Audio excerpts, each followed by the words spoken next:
This is Colleen from Keeping the Peace, and welcome back for another episode of Colleen Answers Your Questions. Today, our question comes from L Cordell in the down bar of convincing a significant other to carry a concealed handgun. This is one of my older videos. If you haven't seen it, I'll provide a link here if you'd like to watch it. It's been a long time since I've done that. It was actually a response to a challenge from another YouTuber. So here's her question. She says, I've been watching many of your videos and series of programs for the last few days. I'm 50 and have held a gun maybe 3 times in my entire life. Small 22s with my ex-husband and a 45 with my sister's family where I lost my hearing for a few hours and I haven't touched one since. With the rise of criminal activity everywhere, constant helicopters and sirens in my area, my mind has processed that we're closer to it's a matter of time versus if there will be a need to defend our safety, either within or outside of our home.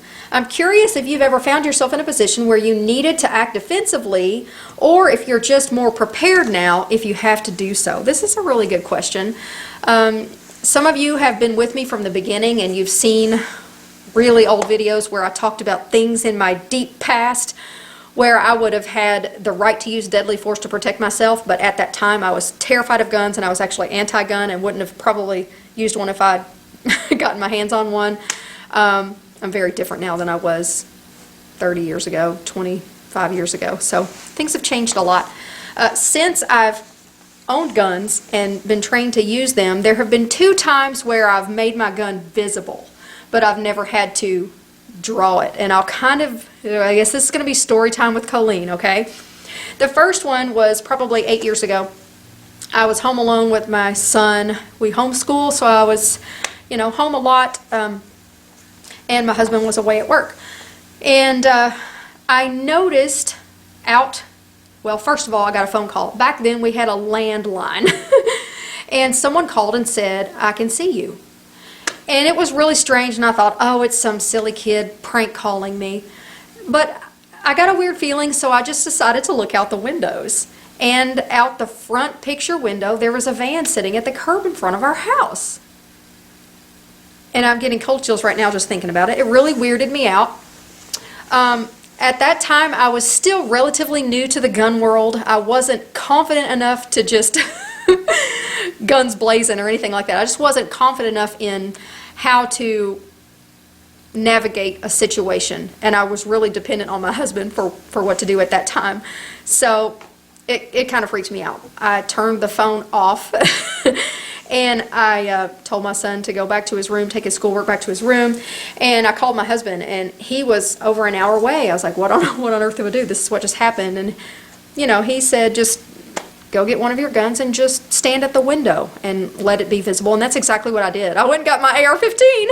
I didn't hold it in any kind of a stance where I was pointing it at him or anything. I wasn't pointing it at him or out the window. I just held it in my hand with the buttstock on my hip bone. I just held it in my hand and I stood pretending like I was confident so that I was visible to him out the window. And he disappeared very quickly. He was gone and I never saw him again. So I don't know how he did that. I don't know how he got our landline number or how he knew where we were, or I really have no idea how any of it happened, but nothing ever happened again that came from that. And just making it visible was enough to take care of it. Do I kind of feel like something might have happened if I hadn't done that? Yeah, maybe. But I'll never really know whether it was just a prank or whether he had evil intentions. I don't really know. So there's been another time fairly recently. I have a very young daughter, as some of you know. We have a 2-year-old.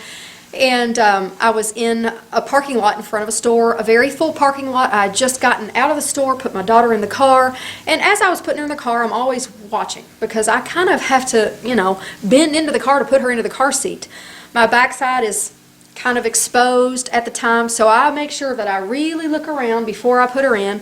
And then while I'm putting her in, I'm kind of doing this number, kind of looking out the windows to make sure somebody's not going to come up and bash me in the back of the head. And I noticed what's a nice way to put it? Disheveled looking woman walking across the parking lot, sort of intently looking at me, okay? So I had a feeling she was going to approach me. I quickly got her fastened in. I got in the front seat. I closed the door. She looked a little, what I might call, deranged is a heavy word, but it's something along those lines, maybe a little softer, and I can't think of one right now. It turned out that she wanted money. She came up to the passenger side window of my car and started talking loudly to the point where really I probably should have just pulled away. But I've had situations in the past where I've been able to help people and they weren't too pushy about it. So I rolled the window down about yay much, just a tiny, tiny bit, and said, you know, what did you say? And she said, I need some money. I need to get a hotel. And, you know, she's blah, blah, blah. And I said, well, if you'd like some food, you can meet me over there at Chick-fil-A and I'll be happy to buy you dinner. And meanwhile, she's talking to me, but she's looking at my purse in the passenger side seat. Looking at it, looking back at my daughter, looking at me, looking back at that, eyeballing all three. And I said, that's all I can do. I don't carry cash. All I can do is go buy you food. I have a credit card. I can go buy you food if that's what you need. She said, no, I need it for a hotel. And then she started blabbering on about a brother. And she kept looking down at my purse and getting closer to the car. And I felt like she was ready to break through the window or put herself into my car somehow. I felt like that was her intention because she wanted my purse. I didn't feel like she wanted me, but I felt like she was about to put herself into my car, which would endanger me and my daughter. So that day I was carrying appendix, which is very handy if you're in the car, and all I did was take my shirt and tuck it in behind the gun so that it was visible, and she backed off and I drove away. If I had driven away without doing that, I would have hit her. She was that up on my car. So what would she have done if I hadn't done that? I don't know. I never pulled it out. I didn't brandish, I didn't, flail it around. I didn't threaten her with it.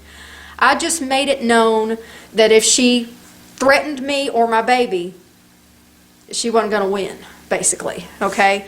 That I was prepared to handle her if she pushed it to that level, and that it just wasn't worth it. She needed to find somebody else. And it worked. That it sent the message. It worked fine, and she went on and probably did that to somebody else, and who knows what happened. So those are the only two times where I've even had to think about it that far. So if you were talking about the Cooper color code, I was up in the orange both of those times. Never have had to be in the red. So if you'd like a video on the Cooper color code, let me know down below and I'll do that. But it's basically a level of awareness and engagement with your surroundings and preparedness to handle things. And evaluating what tools you have access to and how you're going to use them to keep in control of your situation. So I hope that answers your question. Yes, I do feel way more prepared now to handle things that come my way. Do I feel like I'm invincible? Absolutely not. If a gang of men attacked me by myself, I might get a shot on all of them, but I might not. So having a gun and being prepared doesn't make you invincible. It just makes you have a fighting chance, okay? And if you've watched my old videos on things, I gave tiny, tiny bits of detail about things that happened to me way in the past that would have given me the right to use deadly force to protect myself. If anything like that ever happened to me again, I would, without hesitation, use deadly force to protect myself. And I know that for certain. There's no way that I wouldn't use it. So I hope that answers your question. It's a great question, and I'll see you all in the next episode.